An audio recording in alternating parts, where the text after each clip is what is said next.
नमस्कार, आप देख रहे हैं केकेडी न्यूज में आपके साथ सुचिका थपलियाल। कोरोना महामारी से जूझ रही दुनिया पर अब एक और बीमारी का अटैक हो गया है। इस बीमारी का नाम है मंकी पॉक्स। इसका असर इतना तेज है कि ये महज 15 दिन के अंदर 15 देशों में फैल चुकी है। बेल्जियम ऐसा पहला देश बन गया है जहां मंकी पॉक्स के मरीजों के लिए 21 दिन का क्वारंटीन पीरियड कंपलसरी कर दिया गया है। वहीं विश्व स्वास्थ्य संगठन ने चेतावनी दी है कि किसी भी देश में इस बीमारी का एक मामला भी आउटब्रेक माना जाएगा। मंकी पॉक्स एक जानवरों से मनुष्य में फैलने वाला वायरस है जिसमें स्मॉल पॉक्स जैसे लक्षण हो जाते हैं। हालांकि ये इलाज की दृष्टि से कम गंभीर है। 1980 में चेचक के उन्मूलन और बाद में स्मॉल पॉक्स के टीकाकरण की समाप्ति के साथ मंकी पॉक्स सार्वजनिक स्वास्थ्य के लिए बेहद गंभीर समस्या बनकर उभरा है। मंकी पॉक्स वायरस एक डबल स्ट्रैंडेड डीएनए वायरस है जो पॉक्स विरेड परिवार के ऑर्थोपॉक्स वायरस जीन से संबंधित है। सबसे पहले हम आपको बता देते हैं कि आखिर ये बीमारी क्या है। हमारे साथ में एक डॉक्टर जुड़े हुए हैं यहाँ पर, महेश कुरियाल। डॉक्टर महेश कुरियाल, मेरी आवाज आप तक पहुंच पा रही है? नमस्कार। हाँ, स्वागत है सबसे पहले तो केकेडी न्यूज पर आपका। सबसे पहले सवाल के साथ में मैं आपके पास में आऊंगी। ये मंकी पॉक्स जो ये नई बीमारी आ रही है और महज 15 दिन में 15 देशों में ये फैल गई है, खतरा है हिंदुस्तान के लिए भी। क्या है? सबसे पहले मैं चाहती हूँ हमारे दर्शकों को आप बताएं कि मंकी पॉक्स क्या है। धन्यवाद रितिका, मुझे इसमें सम्मिलित करने के लिए जी। मैं ये बताना चाहूंगा लोगों को कि ये चूंकि इसका नाम बहुत मिला जुला लगता है, तो ये स्मॉल पॉक्स जो पहले एक जो वायरल डिजीज होती थी, बच्चों में होती थी और जिसको कि अब टोटली हमने इरेडिकेट कर दिया है वर्ड से। ये उसी फैमिली का वायरस है जो कि इन्फेक्ट कर रहा है लोगों को। और ये वायरल डिजीज होती है जैसे कि स्मॉल पॉक्स में थे और जैसे कि अन्य वायरल डिजीज होती हैं। वायरस एक जीवाश्म है, जैसे बैक्टीरिया होते हैं वैसे ही वायरस भी होते हैं। और वायरस के बारे में भी रिसेंटली लोगों ने कोरोना वायरस के बारे में काफी सुना है। तो वायरल डिजीज है ये, और स्मॉल पॉक्स फैमिली के वायरस उसी फैमिली का वायरस है। और अब तक पिछले कुछ सालों में इसका जो पहली बार जो इसके बारे में सुनने आया था वो 40-50 साल पहले अफ्रीकन कंट्री में, कॉन्गो नाम के कंट्री, वहां पे ये डिटेक्ट हुआ था। और ये देखा गया था कि ये फैलता तो है कॉन्टेक्ट से, लेकिन ये उतना फेटल नहीं है, उतना घातक नहीं है जितना कि और वायरल डिजीज या स्मॉल पॉक्स होता था, या जिसमें उसमें जितनी मॉर्बिडिटी या मॉर्टिलिटी होती थी। तो अभी चूंकि ऑब्वियसली वायरल डिजीज है, अनसर्टेनिटी है, हमें सतर्क रहने की डेफिनेटली जरूरत है। मैं ये नहीं कह सकता कि पैनिक होना चाहिए। और अब पहले ये सिर्फ अफ्रीकन कंट्री तक ही लिमिटेड था, अब लास्ट ईयर से ये कुछ यूरोपियन कंट्री में आया है। यूएस में भी 1-2-3 केसेस अब इनके रिपोर्टेड है, स्वीडन में है, पुर्तगाल में है, बेल्जियम में आपने बताया। सो अब यूके में है, कनाडा में। सो नाउ लोग अब इसमें सतर्क होने लगे कि कहीं ये भी पैंडेमिक में बन जाए, जबकि चांसेस कम है। साइंटिस्ट का और डॉक्टर्स का ये अपना एक विचार है इसकी विरुलेंस को देखते हुए कि ये कितना स्ट्रांग है, उसको देखते हुए पता है कि ये सिम्टम फैला सकता है, हो सकता है ये फैल भी जाए, लेकिन ये उतना फेटल नहीं होगा। और फेटलिटी की अगर हम बात करें कि मॉर्टिलिटी कितनी होती है, शायद लेस देन 10%, लेकिन वो भी बहुत होगी। अगर ये पैंडेमिक हो जाता तो वो बहुत ज्यादा है। तो सतर्क रहने की जरूरत है और कोई पैनिक की अभी फिलहाल कोई ऐसी आवश्यकता नहीं है। हाँ, डॉक्टर महेश कुरियाल, एक सवाल ये भी आता है जैसे कि लगातार अभी भी मैं कहूंगी कि हम कोविड-19 से जूझ रहे हैं। चौथी लहर इस वक्त कोविड की है। पहली लगातार आप मेरे साथ में चर्चा में भी बैठते हैं। कोविड-1 में भी आप मेरे साथ चर्चा में बैठे। कोविड-2 में किस तरीके से हमने देखा, जिस तरीके से लोग जान से मर रहे थे, अपने उन्हें ऑक्सीजन बेड नहीं मिल रहे थे, वेंटिलेटर नहीं मिल रहे थे। कोविड की भी मैं अगर बात करूं, चौथी लहर, फिर ऊपर से ये मंकी पॉक्स वाली बीमारी भी आ गई है। लोगों के मन में भी कहीं ना कहीं दहशत है। अब चौथी लहर को लेकर के भी मैं चाहती हूं कि दर्शकों को आप बताएं कि क्या precaution we should have to take, क्या लेना चाहिए हमें, और मंकी पॉक्स से भी कैसे बचा जा सके, क्योंकि जब 15 देशों में फैल सकती है ये बीमारी तो हिंदुस्तान में भी आ सकती है, इसका अंदाजा भी लगाया जा सकता है। आपने पूछा, जो आपने दोनों चीजें पूछी कि मतलब कोविड जो 4th लेयर उसके लिए क्या करना, मंकी पॉक्स के लिए क्या करना।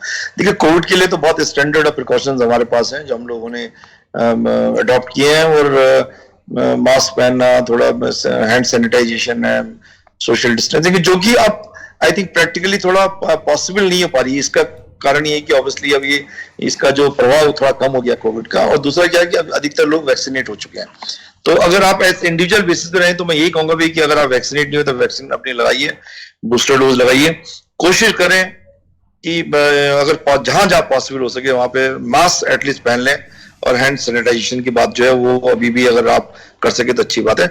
सोशल जो डिस्टेंसिंग की बात है, चूंकि अब लोग काम पे जा रहे हैं, लोग ट्रेवल कर रहे हैं, तो वो बहुत ज्यादा पॉसिबल नहीं है, पर एटलीस्ट मास्क जहां जहां पहन सकते हैं आप पहनिए। और मोस्ट इंपॉर्टेंट इज वैक्सीनेशन, अगर आप वैक्सीन आप लगा सके।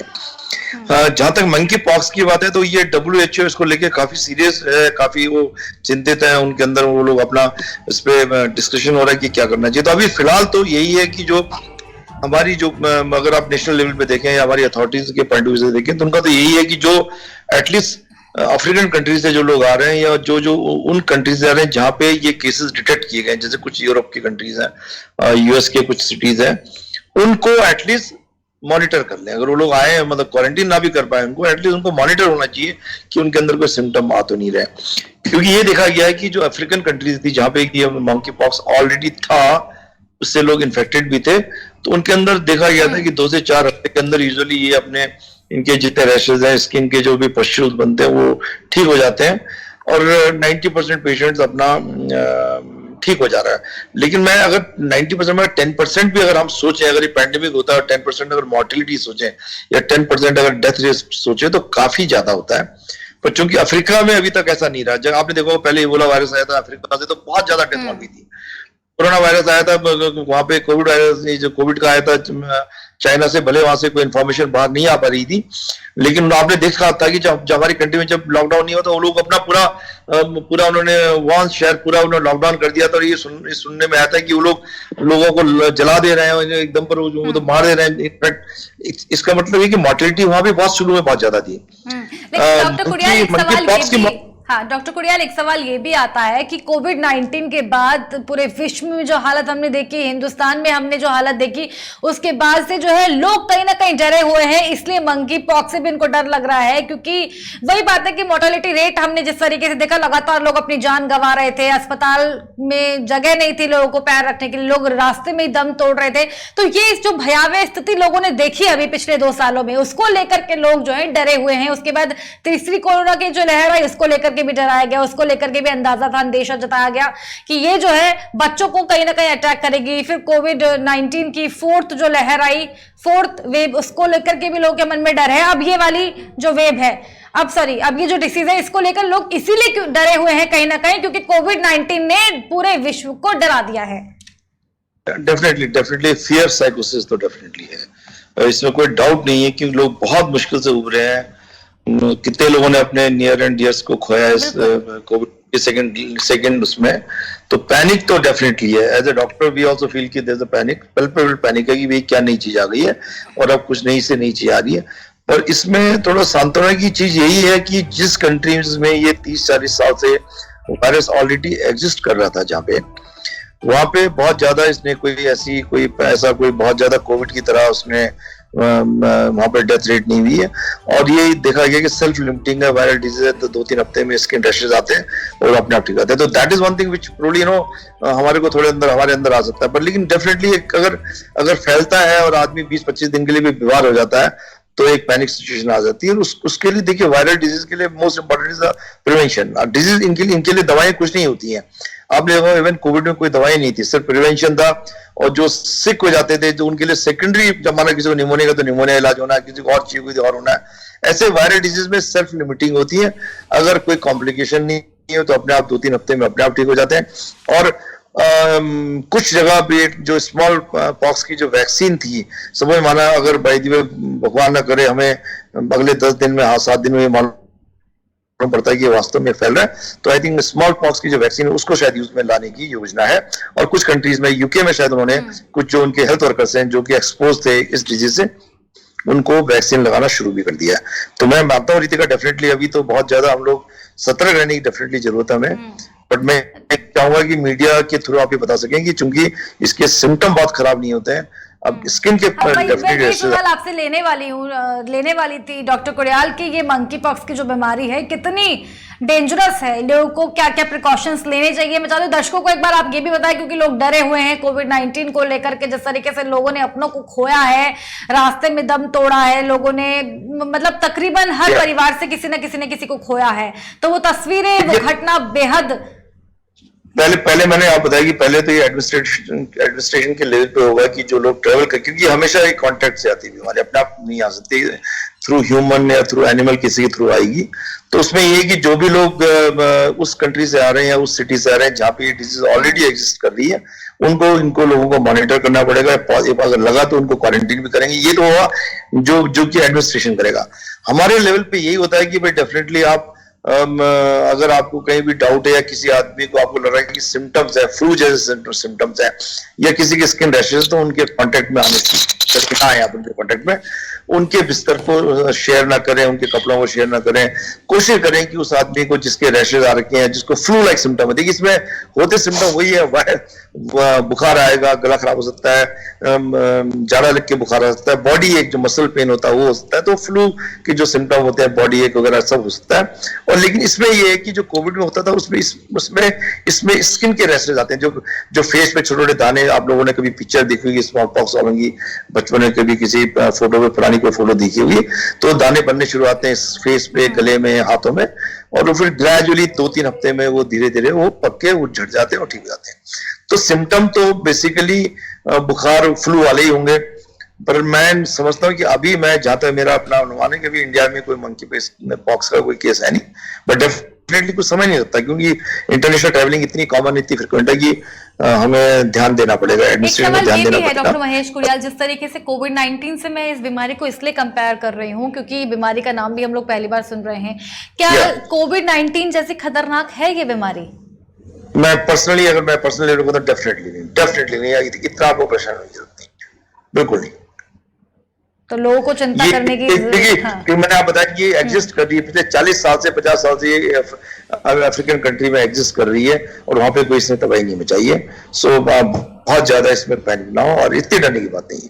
वो होता है कि देखो पैंडेमिक जब होता है तो ऑब्वियसली अगर हमारे एक घर में 4 लोग फ्लू से पड़े रहेंगे वही आपको जाती है, लेकिन ये चूंकि ऑलरेडी एग्जिस्ट कर रही है अफ्रीकन कंट्री में पिछले 40-50 साल से, तो मैं 1970 में पहला शायद ह्यूमन केस डिटेक्ट हुआ था इसमें, पहले तो मंकीज में देखा गया था, लेकिन उसमें ऐसा कोई बहुत ज्यादा डिवास्टेटिंग सिम्टम्स नहीं है। मॉर्टेलिटी भी मतलब रिपोर्टेड है 1 in 10, but that comes to 10%, जो कि बहुत ज्यादा है। अगर हमारा 1 करोड़ लोग अगर हमारे अफेक्टेड होते हैं, 10 लोग मर जाए, 10 लाख लोग मर जाए तो दिया, 1 लाख मर जाए तो बहुत ज्यादा है। तो मैं समझता 10% बहुत होती है, और फिर भी वहां पे उन्होंने WHO के जो अपने अभी स्टडीज उन्होंने करी है, उनका ऑब्जर्वेशन है, कोई बहुत ऐसे पैनिक की बात नहीं है, पर वो प्रिकॉशंस ले रहे हैं कि फैलेगा।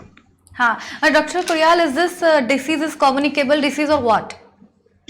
This is definitely communicable disease. This can spread through skin to skin contact, can spread through even आपकी जो आपका जो सांस के थ्रू, जो सांस की जो होता है उसके थ्रू फैल सकती है। ड्रॉपलेट जैसे जो कोरोना जैसे फैलता था, रेस्पिरेटरी जो सिस्टम फैल सकता है। प्लस ये अगर जो पेशेंट इन्फेक्टेड है उसके पश्चूत बने, उसका अगर बेड आप शेयर कर लें, कपड़े शेयर कर लें, उसके थ्रू फैल सकता है, जो आपकी स्किन में कहीं ब्रीच हो। और ये एनिमल अगर ये बाइट करते हैं, जो चाहे रोडेंट्स है, चूहा है, बंदर है, या और भी रोडेंट छोटे छोटे होते हैं, अगर ये कहीं बाइट करते हैं तो उसके थ्रू फैल सकता है। ये कम्युनिकेबल डिजीज हम सब कहते हैं डेफिनेटली। डॉक्टर कुरियाल, एक आखिरी सवाल मैं आपसे लूंगी। बढ़ती गर्मी को लेकर के भी लोग परेशान हैं। अगर मैं उत्तर प्रदेश लखनऊ की बात करूं तो यहाँ पर पिछला 23 साल का रिकॉर्ड भी टूट गया है। हीट वेव लगातार चल रही है, लोग परेशान हो रहे हैं। अपनी बॉडी को कूल करने के लिए मैं चाहती हूँ कि हमारे दर्शकों को आप बताएं कि लोग क्या करें जिससे उनकी बॉडी कूल रहे, और लगातार जो हीट वेव के कारण वो परेशान हो रहे हैं, स्किन की अलग अलग डिफरेंट टाइप ऑफ डिसीज उन्हें हो रही है, तो क्या कुछ आप कहेंगे उनके लिए? क्या प्रिकॉशंस उनको लेना चाहिए बढ़ती गर्मी को लेकर के? कोशिश करें कि जो पीक टाइम है उसमें बाहर ना निकलें। जब निकलते हैं तो कोशिश करें अपने पास शेड कोई हो, आपके पास हो, आपके पास और पानी होना चाहिए, मैक्सिमम वाटर इंटेक होना चाहिए, क्योंकि डिहाइड्रेशन बहुत, पसीना बहुत आता है तो वाटर लॉस बहुत ज्यादा है। कोशिश करें, गर्मी से बचने का यही तरीका हो सकता है कि आप जो जिस समय मैक्सिमम जिस समय जो 12 से 4 बजे का पीरियड होता है उसमें बाहर ना निकले कोशिश करें। और अगर आप कहीं मजबूरी है तो शेड लेके चलें, या आप जो भी छाता या जो भी आप ले सकते हैं। और पानी मैक्सिमम पीने की कोशिश आपको करनी चाहिए कि पानी आप जितना पी सके पानी पीजिए। और ठंडा रुमाल आप सर पे रख सकते हैं, आप टॉवल लेके चल सकते हैं जिसको भिगा के आप बार बार अपने सर को ढक सकते हैं। तो प्रिकॉशन डेफिनेटली लेने की, बट एक कंसर्न है डेफिनेटली कि भाई जिस ढंग से हमारी ग्लोबल वार्मिंग हो रही है, हम लोग उसका फल हम लोगों को भुगतना पड़ रहा है, और आने वाला समय और भी मुश्किल हो सकता है। इस समय आपको पर्सनल लेवल पे आपको अपना ध्यान रखना पड़ेगा, और उसमें दो ही चीजें कि एक्सपोजर से बचे, सन स्ट्रोक हो सकता है, एक्सपोजर से बचे, और दूसरा ये कि पानी का इंटेक, जो वाटर इंटेक और लिक्विड फ्लूइड इंटेक बहुत ज्यादा होना चाहिए। डॉक्टर कुरियाल, जो लोग इस वक्त बाहर काम कर रहे हैं, मैं अगर मजदूरों की बात करूं, उनके लिए तो बड़ा चैलेंज है इस वक्त। उनके लिए डेफिनेटली, उनके लिए बहुत डेफिनेटली चैलेंज है। उनको क्या करना चाहिए? कहावत है उनके लिए कि एक तरफ कुआं है दूसरी तरफ खाई है, अगर वो नहीं जाएंगे तो कमाएंगे क्या, खाएंगे क्या, जाएंगे तो जान का खतरा है। पर उनके लिए भी यही प्रिकॉशन है कि देखो जहां भी अफोर्ड कर सकते हैं पानी डेफिनेटली पीते रहे। आजकल जगह जगह प्याऊ लगे हुए हैं लोग, या डिस्पोजेबल आपको पानी, मतलब अगर अफोर्ड यू कैन अफोर्ड, बहुत फ्री भी आजकल पानी लोग बहुत चैरिटी करते हैं हर जगह, गुरुद्वारे में, मंदिर में, कहीं पे सड़क पे लोग पानी पिलाने की कोशिश करें। तो आप अपने सर पे कुछ गमछा वगैरह बांध के रखें, चेहरे पे कुछ वो लगा के रखें, मास्क लगा के रखें। सन ग्लासेस अगर आपके पास है, चाहे वो बहुत ही क्वालिटी कुछ भी हो, कोई फर्क नहीं पड़ता, सन ग्लासेस पहन के रखें। और जब भी आपको लगे मौका तो आप छांव में आके खड़े हो जाएं। तो I think that is what you can do. बहुत ज्यादा मौसम जब तक रहेगा तब तक आपको किसी तरह अपनी बचाव अपने आप करना पड़ेगा। हाँ, बहुत धन्यवाद डॉक्टर महेश कुरियाल, इतनी इंपॉर्टेंट जानकारी हमारे दर्शकों तक साझा करने के लिए बहुत धन्यवाद आपका। कोरोना महामारी से जूझ रही दुनिया पर अब एक और बीमारी का अटैक हो गया। आपको बता दें, इस बीमारी का नाम है मंकी पॉक्स। लोग इससे डरे हुए हैं क्योंकि इससे लगातार 2 सालों की अगर बात करें, पिछले 2 सालों की बात करें तो कोविड-19 को लेकर के जिस तरह से भयावह स्थिति लोगों ने देखी, उससे लोग पूरी तरह से डरे हुए हैं। और अगर मंकी पॉक्स की बात करें तो महज 15 दिन के अंदर 15 देशों में ये बीमारी फैल चुकी है। बेल्जियम ऐसा पहला देश बन गया है जहां मंकी पॉक्स के मरीजों के लिए 21 दिन का क्वारंटीन पीरियड कंपलसरी कर दिया गया है। रुक करेंगे हमारी अगली खबर की तरफ, लेकिन उससे पहले एक छोटा सा ब्रेक। जल्द हाजिर होंगे, बने रहिए हमारे साथ, देखते रहिए केकेडी न्यूज।